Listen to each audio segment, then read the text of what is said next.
Thank you, Robin. And hi, everybody. Thanks for joining us today for this special call with Tony Khan to discuss the upcoming Ring of Honor Final Battle pay-per-view at the Hammerstein Ballroom in New York. Just some quick housekeeping items in the interest of time and to give opportunities to as many people as possible. We ask that you kindly refrain from asking two-parted questions and please try to keep your questions focused on Ring of Honor Final Battle. I'm going to turn it over to Tony for some opening thoughts and then we'll open the line. So, Tony, take it away. Hey, thank you very much for joining us today for this ROH Final Battle media call. I'll be spending a lot of time with a number of you in the coming weeks, which is exciting. It's nice to spend time together around the holidays, right? And I'm very excited. I'm a big Christmas guy to begin with, and I'm very excited. We've got a big weekend at Hammerstein of ROH and AEW coming. And in addition to the ROH pay-per-view Final Battle, we'll be filming some ROH TV also around Saturday's Christmas Collision. So it'll be really exciting and a lot of exciting things happening in each company, and very excited to talk, focused on Final Battle right now. And we'll see a number of you also in the scrum, and also coming up very soon next week, we'll be jumping into the World's End media call. So it's an exciting time of the year, and obviously in pro wrestling, a lot of great things happening, and for AEW and ROH, great things with AEW in particular, World's End, and the move to Max for streaming, in addition to continuing on TBS and TNT for the simulcast, and ROH with this big Final Battle show and getting to go to Hammerstein for a big weekend of both companies. It should be a great time. I will stay on for a while here. I think since we're going to be doing another media call next week and there's going to be a scrum coming up, I might not do the full hour here, but let's see how it goes. And I'm going to try to get a lot of questions in, and before I know it, I'll probably be running up against the hour again. We'll see how it goes. But Danny, why don't you take it away, and let's have a good media call here. Sounds great. Thank you, Tony. First up, we have Amy Nemedy with WrestleJoy, and Amy will be followed by Dominic D'Angelo with One True Sport. Amy?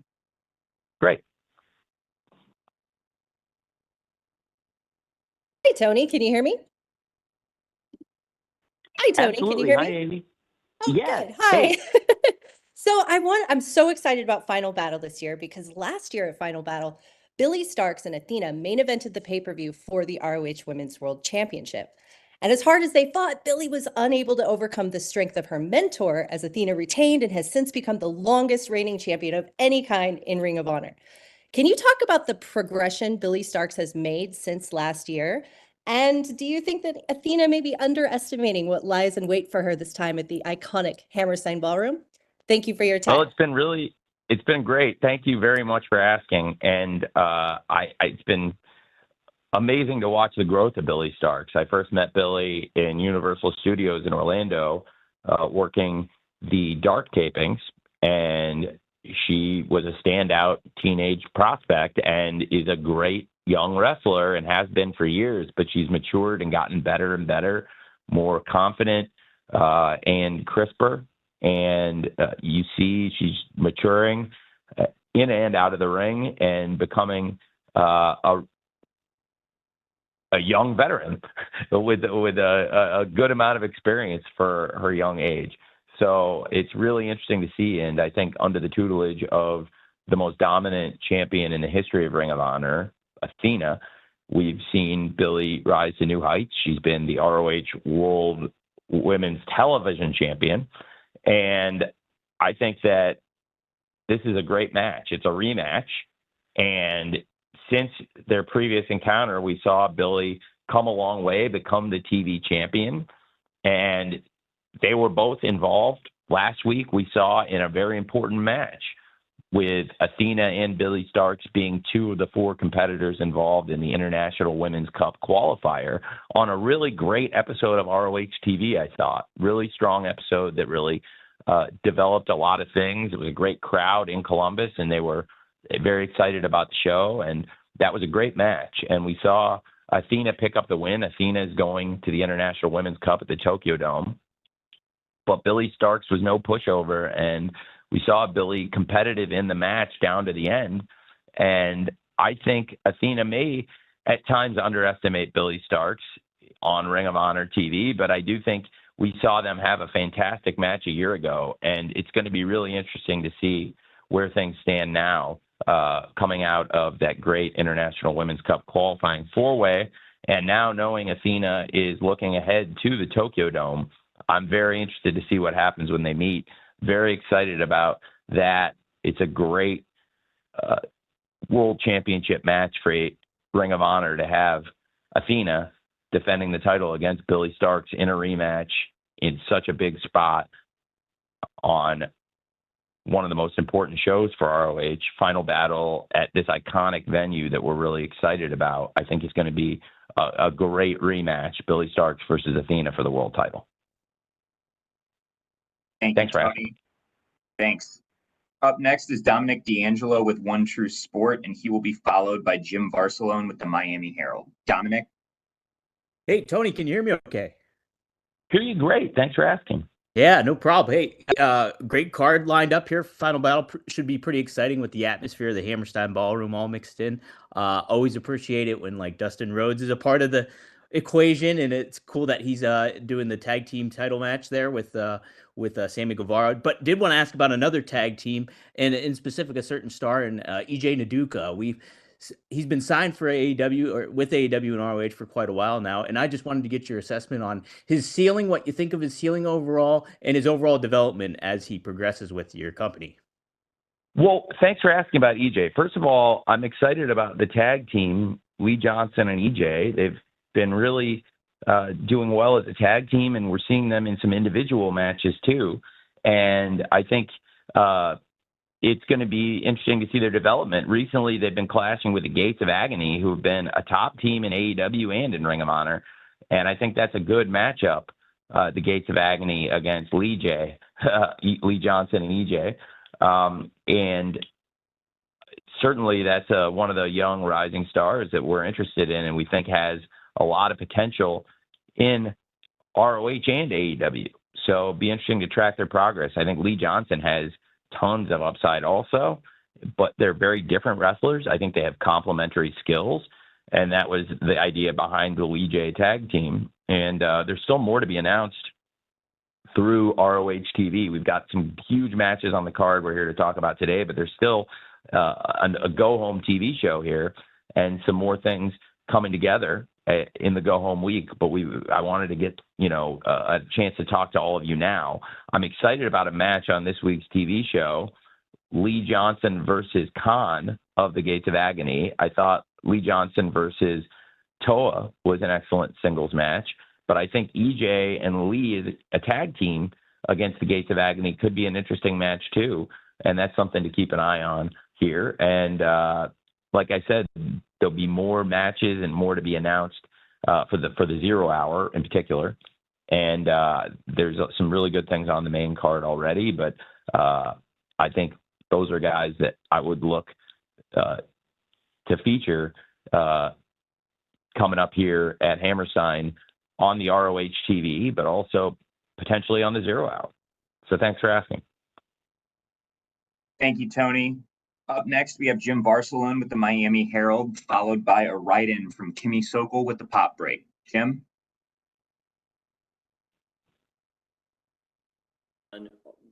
Tony, Ring of Honor's Final Battle, mention it, it's returning to the Hammerstein, and that's such an iconic place, especially for Ring of Honor Final Battle.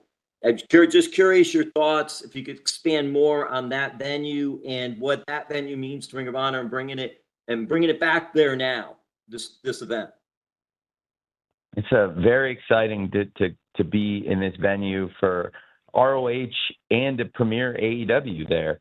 I'm really looking forward to Final Battle. Final Battle will be my first time ever in the Hammerstein Ballroom or the Manhattan Center venue, and I'm thrilled about it. I think it's an iconic space. I was a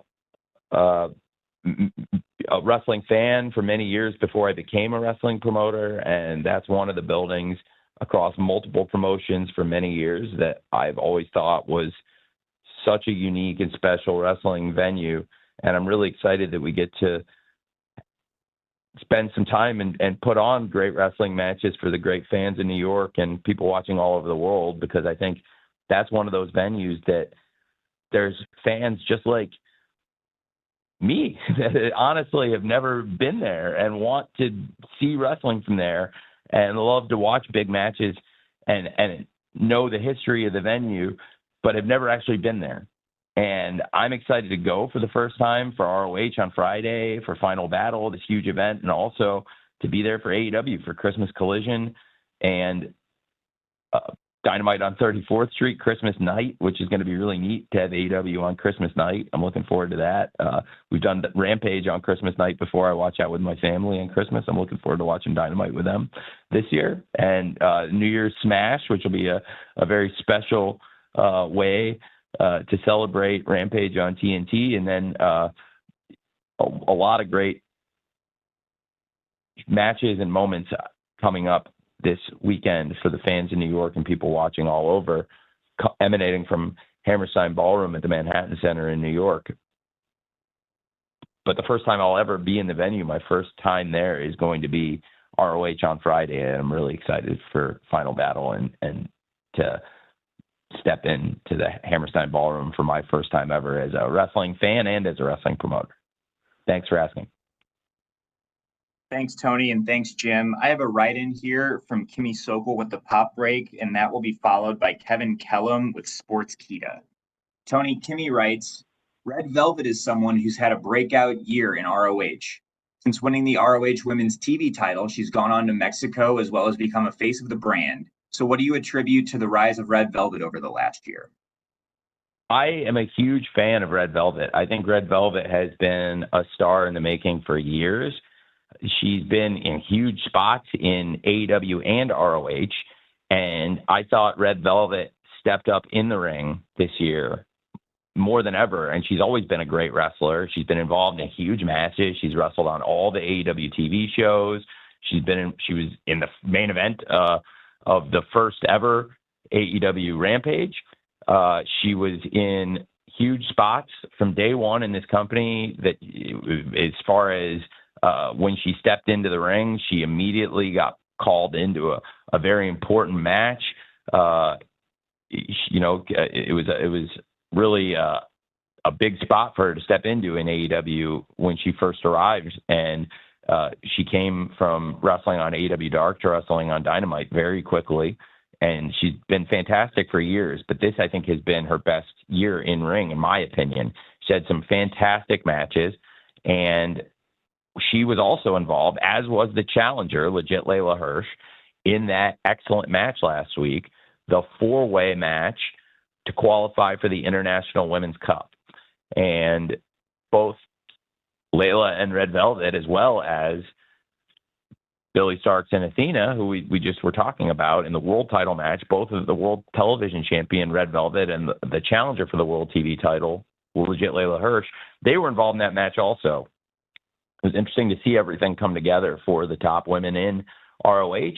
And Layla Hirsch and Red Velvet had a fantastic match in the inaugural ROH Women's World TV title tournament earlier this year. That was a fantastic match in the tournament leading up to the finals. And we've talked about Billy Starks and her reign as the TV champ, and I think Red Velvet is somebody who's gone up now and been excellent also as the TV champion, has traveled. Billy Starks was under the thumb of Athena, and Athena really did not, I think, want Billy Starks out there defending the title or outshining her. So we saw Billy Starks doing a lot of eliminator matches. You know, nobody was able to hang with her, but Billy Starks wasn't necessarily traveling and free to be under the thumb of Athena, free to be the fighting champion that Red Velvet is trying to be.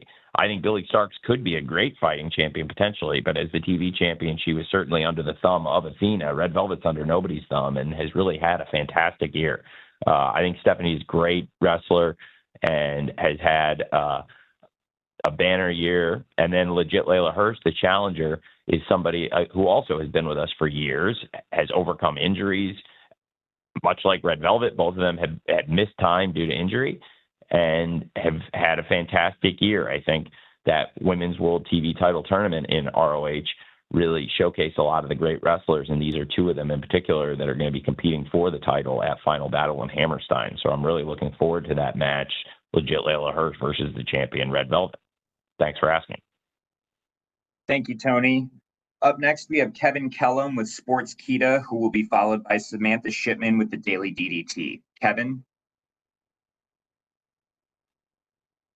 Can you guys hear me? Yeah, I hear you.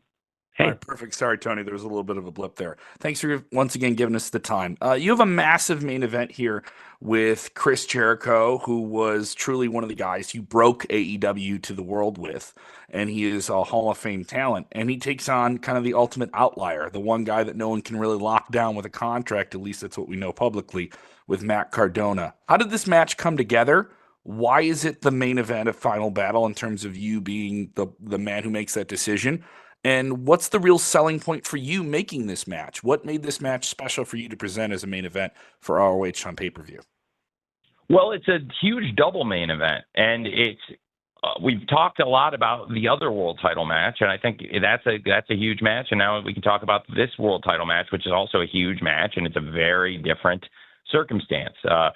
And we've got a huge double main event with the world champions defending the titles in Hammerstein Ballroom in these massive spots. And I think with Chris Jericho versus Matt Cardona, that's a very interesting thing. Matt Cardona is somebody I really like, and I thought would be great to bring back now because I want to work with Matt more. He was fantastic for us in AEW earlier this year, wrestling in the Cope Open when Adam Copeland was defending the TNT title, and when Adam Copeland was healthy and wrestling at such a high level for us. And the Cope Open was one of the real highlights of the year in AEW, in my personal opinion. And I thought Matt Cardona was fantastic in the Cope Open, and he just had a great match, a great reaction. And I said, I really want to work with Matt again. It's been a long time. It's been years since we've done anything with Matt. Matt's a top independent wrestler, and he's a real New York guy. And to go into New York, I thought he would be a great person to come into Ring of Honor and somebody that we could work with, and that is in a lot of the cities where ROH has a great history. Matt is very established. He's a great wrestler, and with ROH's presence on digital and potentially on television, Matt's somebody that is very experienced promoting lots of wrestling matches digitally and does a great job at that, and also somebody that's a very good TV wrestler. And that's why I brought Matt in here, and I think Matt is somebody that could be a great champion for any company, including AEW or ROH. And just like Matt was a great challenger and could have been and could be a great TNT champion, I think Matt would be and can be a great world champion for ROH going forward. And I am very interested in working with Matt more going forward. And if Matt wins the title, then you can expect to see Matt here a lot, which I would love. So I think that is very exciting. And then you have the prospect of Matt wrestling the 9-time world champion, somebody who has been essential to the launch of AEW, and also somebody who is a huge face for ROH and a legend of the sport, and who draws headlines anywhere he goes, and that's the ROH world champion, Chris Jericho. And I think Chris is somebody who is so important in the story of AEW, and now it's a transformative time for ROH.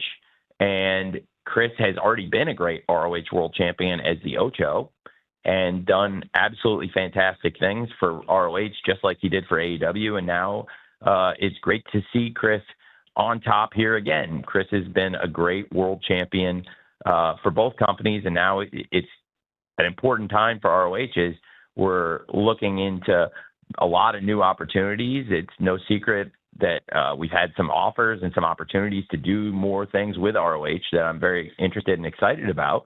And now is a great opportunity to take the company into the future with a collection of great champions. And at the forefront of that, we have these fantastic world champions, Athena for many years, and Chris Jericho. In fact, Athena's reign is so long that she was the champion in ROH and has been since, when Chris was the Ocho a few years ago, which was a really fun time in wrestling for me. And I look back at the show where Chris lost the ROH title, and you had such great matches on that show up and down the card, and it was just an absolutely fantastic day. And I believe Athena, in fact, won the title earlier that day. And then it was fantastic now to look back at, how far things have come. So their reigns actually intersected then, but now they could both come to an end on the same night under very different circumstances, where you have Matt Cardona, who's an independent wrestler, who's come in here, and we have a history with him, and he's a real proud New Yorker. And not only is Chris Jericho really trying to use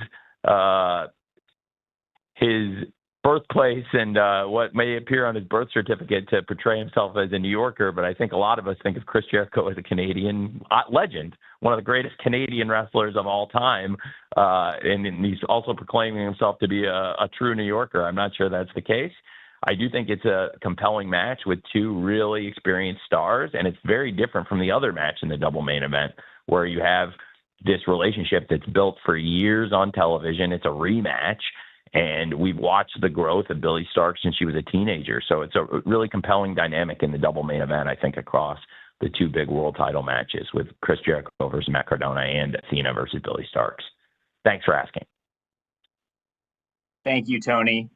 Samantha Shipman with the Daily DDT, you're up next, and you'll be followed by Bill Pritchard with WrestleZone. Samantha?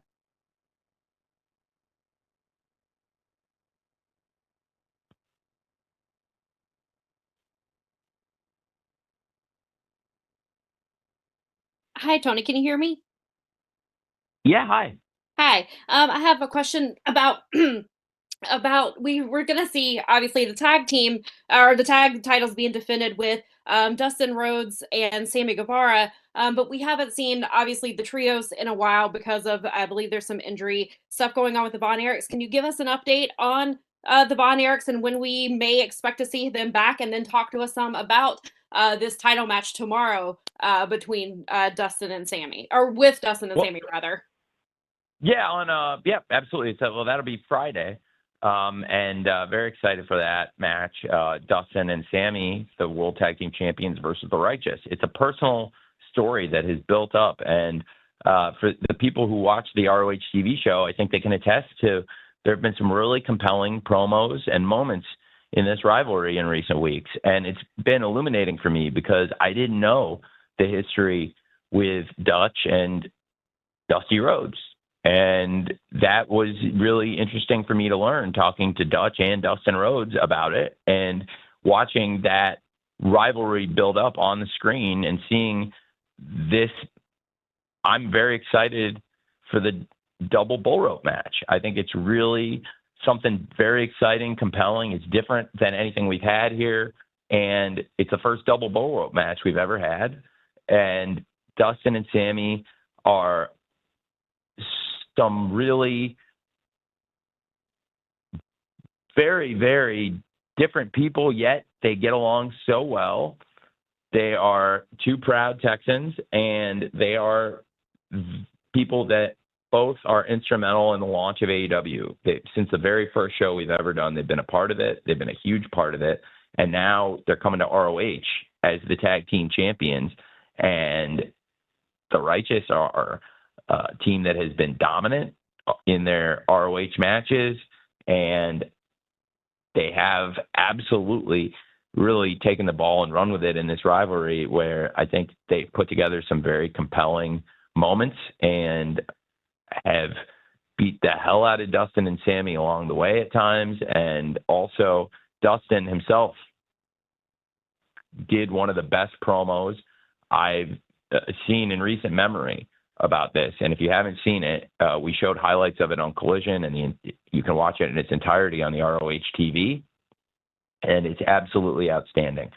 And there's more to come on the rivalry this week on the Go Home episode that you'll be able to watch. it's just really good stuff. And they've really fired Sammy and Dustin up.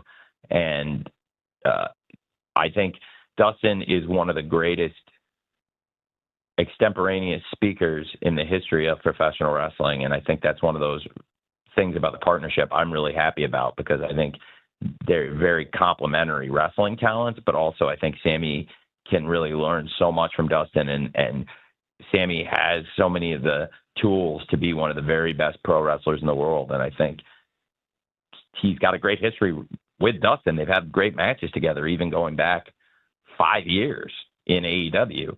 And I think there's still so much Sammy can learn from Dustin as a great veteran wrestler. And that's pretty exciting and could be scary for a lot of the wrestlers, because Sammy has all the potential in the world. He's shown he can be a top star, and if he's a multiple-time champion already, and then to be mentored by somebody like Dustin, who I think has everything it takes to this day to be a top wrestler in this business, and has a great history and track record at the top of the wrestling business. That's an exciting combination. And whether it's AEW or ROH, I think they both have a bright future together. I think that the Righteous have really pushed them, and I'm really excited for this match and what's to come with Dustin and Sammy. Now, as for the Von Erichs, Ross has had an injury, and it's been a little bit longer healing than we thought it would be, but that's okay. And Ross will be back with us soon, and I'm excited about that. And because they have been doing a great job, and also it was one of those developing situations on an injury, and we want to give people time to heal. We, focused more on the tag team, and the 6-man champions will be back with us very soon also. But it'll be interesting to see whether Dustin will still be a tag team champion at that point, because the Righteous are running hot, and that's going to be an awesome double bull rope match at Final Battle.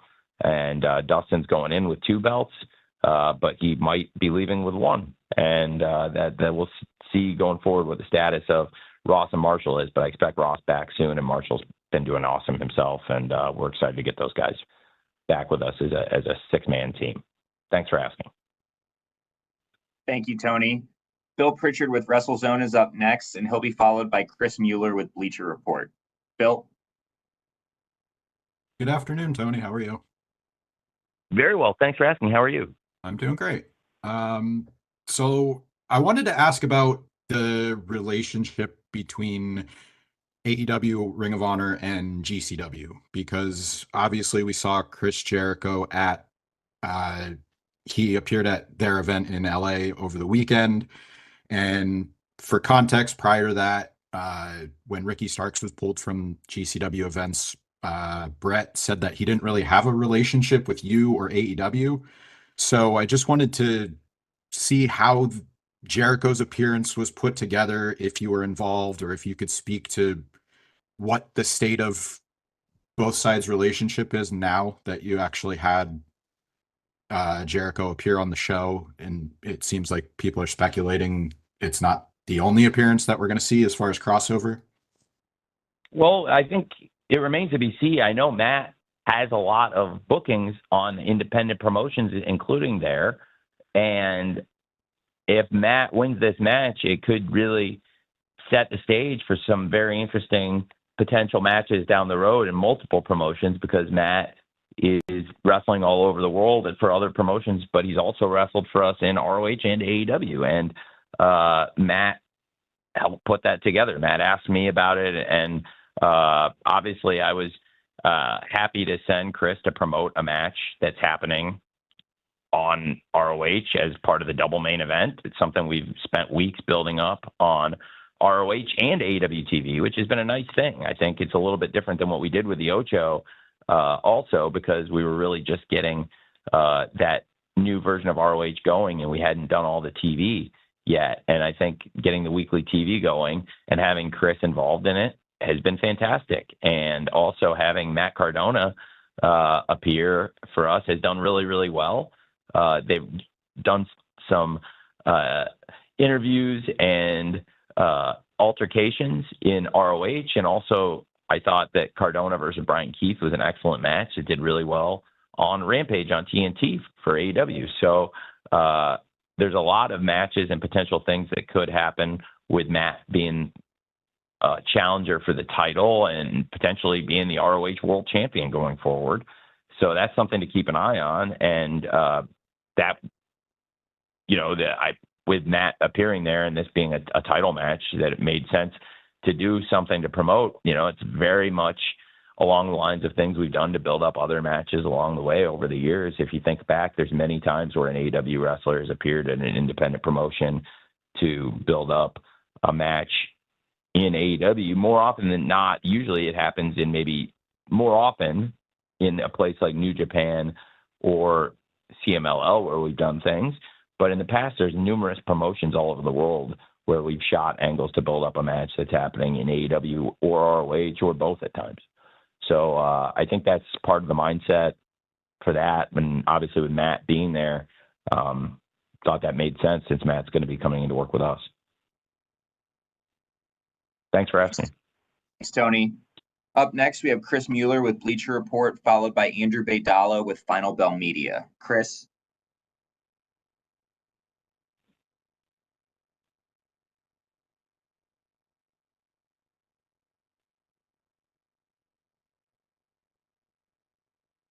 Can you hear me? Hey, yes. Okay, great. So you spoke a little bit earlier about Dustin Rhodes. I was just wondering, can you speak a little bit about what he means to just the ROH and AEW brand in general? Because there aren't a lot of bookers who would put two titles on somebody Dustin's age, but Dustin has obviously proven time and time again that he's an incredible performer. Absolutely. Dustin is absolutely fantastic. He's one of the greatest wrestlers I've seen. He's truly timeless. And Dustin's, to me, one of my all-time lifelong heroes. I grew up watching Dustin Rhodes. He's one of the first wrestlers I ever watched. He was one of the most compelling people to me. Probably to this day, the biggest pop I've ever had as a wrestling fan. The most excited I ever got for anything is when Ricky Steamboat showed up as Dustin's partner. And I love watching that team and then the many matches they had teaming with Sting and great partners over the years, including the War Games they did together in Jacksonville in an arena I'm literally staring at right now out of my office. So I can see the building where they did that match as I'm talking to you right now. I'm looking at it. And it's a lot of memories for me as a fan. And also working together. It's crazy that it's been 5.5 years working together now, really close to 6 years that we've been teaming up. And Dustin's part of the story of AEW. And from the first match he had here, which was Dustin versus Cody at Double or Nothing, it was just such a fantastic match. And the Rhodes brothers made their mark on AEW and in professional wrestling as opponents that night after being great tag team for many years and great moments as a family and as part of their family's great history in wrestling. I think that's a real iconic moment for them and also for AEW. And then Dustin's gone on to be a huge part of AEW. He's still chasing his first championship in AEW, but he's been a great champion now in ROH where he holds 2 titles. And we'll see if he's still carrying 2 coming out of this pay-per-view. He's virtually guaranteed to still be 1/3 of the world's 6-man champions in ROH, but will he be 1/2 of the world tag team champions coming out? And it's funny to say that because, like I said, thinking back, and just since you asked, I mean, gosh, I've been watching Dustin in great 6-man teams and tag teams since I was a little boy, since I was, 7 years old. So it's really cool to watch Dustin and see he's just as good as ever, which is just amazing to watch. After all these years, it's really something. It makes me feel very young. Thanks for asking. Thank you, Tony. I think we have time for 2 more questions here. So Andrew Baydala with Final Bell Media is up next, and we're going to end with Stu Myrick from Sports Guys Talking Wrestling. Andrew, go ahead. Tony, can you hear me? Yeah. Hey, Tony, thanks for the time. Congratulations on this weekend's events. The Hammerstein Ballroom obviously is an iconic venue with rich pro wrestling history, and all three of your events have done very well regarding ticket sales. Could that influence your decision to run more mini residencies in major locations, especially in New York City during the holidays? Thanks. I think it's a great question. I think that's a great point. We've got some great opportunities in the future to do things, running multiple events in a top city or a top venue in a top city. And certainly New York City sits atop the world of professional wrestling, and the Hammerstein Ballroom is such an iconic place for wrestling that we would love to do as many shows as we can there. I'm so excited to do it for the first time. And barring anything really unforeseen that I don't expect here, I just think that it's going to be such a fun time that we're going to want to keep coming back. Absolutely. And I think we have really found something here that is something absolutely we can replicate and potentially could be a great tradition for us. This is really very exciting to have ROH Final Battle and Christmas Collision and Dynamite on 34th Street and the New Year's Smash Rampage to end the year and lead into World's End. It's just a really, really cool thing. So absolutely, it's something that I'm looking forward to. And if it goes well, which I expect that it is going to go well this next week, then it's something I'd absolutely love to do again. Thanks, Tony. We're going to close things out today with Stu Myrick from Sports Guys Talking Wrestling. Excuse me, Stu. Tony, thank you so much for the time. It's good to talk to you. Happy holidays to you. Hey, Stu. Happy holidays. Merry Christmas. Quick question. So in the span of 16 days, you've got your hands in 3 giant events. You got Ring of Honor Final Battle this Friday, AEW World's End on December 28th, and then Wrestle Dynasty in Tokyo on January 5th. I know you're excited, but just talk about the level of excitement and maybe a little, whether you're overwhelmed or just anticipation. Just talk about your feelings looking at that span of 3 events in less than 3 weeks. Well, it's some bigger ones.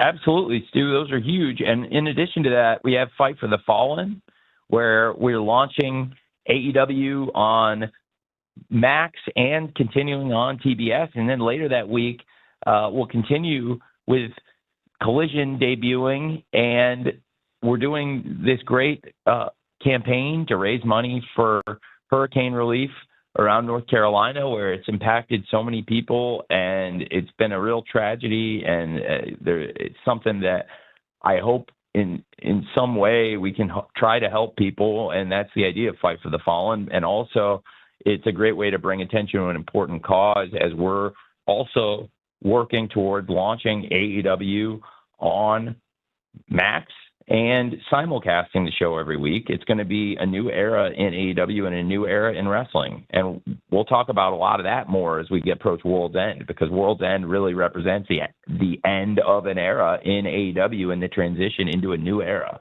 And we'll be talking a lot about that in the week to come. And as for Final Battle, it represents historically the end of the year in ROH. And really, it also represented the last show the previous administration ever did 3 years ago for ROH. And it was immediately after that where the company was about to fold when I stepped in and bought the assets and have continued to run the promotion. And for a lot of people that have kept jobs and people that have found work in wrestling through ROH, which is a number of people, it's been a great, great thing.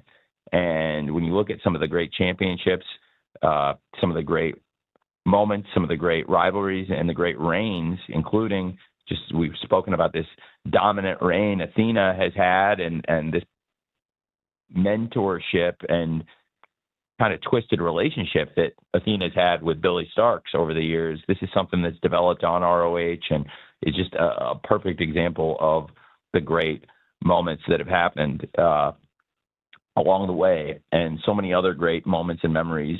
I first met Jay Briscoe at my first ever ROH show. It was the first time I ever met Mark and Jay. And working with Mark and Jay, competing versus FTR on the 2022 Supercard of Honor, which was my first ever ROH event as the promoter. I had sent FTR to Final Battle 3 years ago, exactly 3 years ago this week. And it was the final event Sinclair ever put on as the owner promoter of ROH, but they had wanted to do, and I had wanted to do back then, to build towards FTR and the Briscoes, hopefully to happen at some point. And it did happen in a spectacular way. It happened in this reimagined ROH, and it happened as a trilogy. And it's my personal favorite trilogy, and it's great memories of all four men, and in particular, the late, great Jay Briscoe. And he had some great moments here. His brother, Mark Briscoe, has had all those great moments by his side, and also as a singles wrestler and competing in trios, everything but those great tag team matches that were the forte and are the reason why the Briscoe brothers are in the ROH Hall of Fame. And I think it's going to be a great event. I am whelmed. I'm properly whelmed. I'm appropriately whelmed and fired up for what is going to be a great week in New York, and it starts tomorrow with a holiday bash in Washington, D.C. for AEW for me, and it continues to ROH at Final Battle. We go from the holiday bash to Final Battle to Christmas Collision to Dynamite on 34th Street into New Year's Smash into World's End, and then Fight for the Fallen, Wrestle Dynasty, and the launch of Collision through Fight for the Fallen into Charlotte. It's just so many exciting things happening in pro wrestling, and a lot of them happening around ROH, New Japan Pro Wrestling, CMLL, and AEW. And all those companies are going to come together, have a great Wrestle Dynasty in Japan. And that's one of the many big events we're excited about. In New Japan, it's Wrestle Kingdom season, so a lot of great things happening all over the world in pro wrestling right now. Thanks for asking. Thanks, Tony. I think you closed it out pretty nicely there, but any final thoughts before we wrap up? Well, I think it's going to be a great event. Thanks for saying that, and thanks for hosting this, Danny. And I really appreciate everybody who joined us today. I think we'll be together at the Scrum later this week, and then I will be joining a lot of you again who don't come to the live pay-per-views necessarily every time. A lot of you will have another chance. We can talk at the World's End media call next week for those of you who also cover AEW, and that'll be a big event. I'm excited for Final Battle this weekend and all these great shows. And if you didn't get a chance to ask a question today, hopefully you'll be joining us either in person at the upcoming Scrums for Final Battle and World's End, or next week for the World's End media call. And thanks to everybody who joined us today and asked questions. We really appreciate you very much. I appreciate you very much. And I know Danny does too.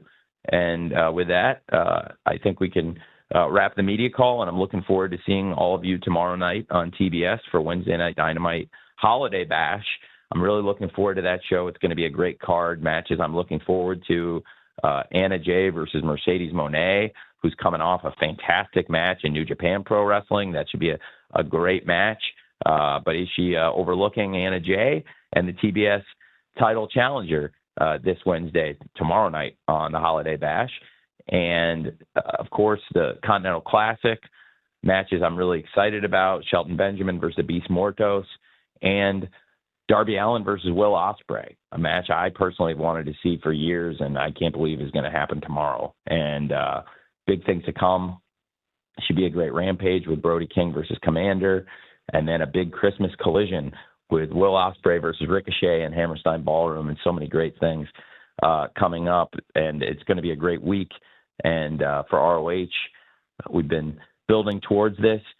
I did not get asked a question, Danny, so I would like to just briefly address. I think if it's okay, if everyone is still with us, since nobody asked the question about it, I'll just bring it up. I think Lee Moriarty has done a fantastic job as the ROH Pure Champion. He's had some great matches as the Pure Champion, and had built up a rivalry with Matt Taven of the Undisputed Kingdom. And Matt Taven and the Kingdom have a great history in ROH, and Matt Taven as a singles wrestler has a great history in ROH. He's won every championship other than the pure title in ROH. He's won every men's championship there is. And that was a tremendous match this past week on the TV, and a rivalry we really built up. And I want to put big matches on the TV, and that's why it was great to have an episode last week with so much great action from the event we had in Columbus at GalaxyCon with a great crowd. They were tremendous for a Collision, and that Collision's been on a tremendous run, I believe, in recent weeks. And the crowds have been a huge part of that in Columbus and St. Louis, where the fans were fantastic for the shows, and that helps so much every time. And also fantastic for the ROH. And it was great to have the match we talked about a bit earlier, the 4-way International Women's Cup qualifier, but also a great pure title match. And Lee Moriarty versus Matt Taven was an outstanding match. And now this week, Lee Moriarty has put out an open challenge to the best wrestlers out there for the pure championship. We mentioned that in Collision. Tony Schiavone mentioned that. We've been talking about it on social media this week on the Go Home episode. Lee's going to address that further on the Go Home ROH TV, but he defended the title last week in a fantastic match, and people want to know what's next for the champ going into the pay-per-view after he won a huge TV match against an opponent that a lot of people thought might even be the favorite in the match with Matt Taven. So as for what's next for Lee Moriarty, we'll find out at the show, but we'll hear from Lee Moriarty more. He's also going to compete as part of Shane Taylor Promotions in a tag team match, but on TV. But I think Lee will also address this open challenge that he's made. And Lee Moriarty, since he won the title at the Esports Stadium in Arlington, Texas at Death Before Dishonor, has really been an outstanding pure champion. He's made several great defenses of the title, but I'm curious to see how this will go. I'm very excited about this open challenge that Lee Moriarty's put out after his big win last week. And I think that's something else to keep an eye on at this show. There's a number of great matches on the show that we have talked about and some we had not talked about. And Lee Moriarty is somebody that's a real standout. And since nobody asked me about that, I just wanted to bring that up because I'm really looking forward to Lee Moriarty's open challenge. Absolutely, Tony. Well, thank you so much. And thank you to everybody. We're now at the end of our time. As a reminder, we're going to be distributing an audio recording to all attendees shortly. And we thank you again for being a part of today's call. We're looking forward to you joining us for Ring of Honor Final Battle on Friday night. Have a great day.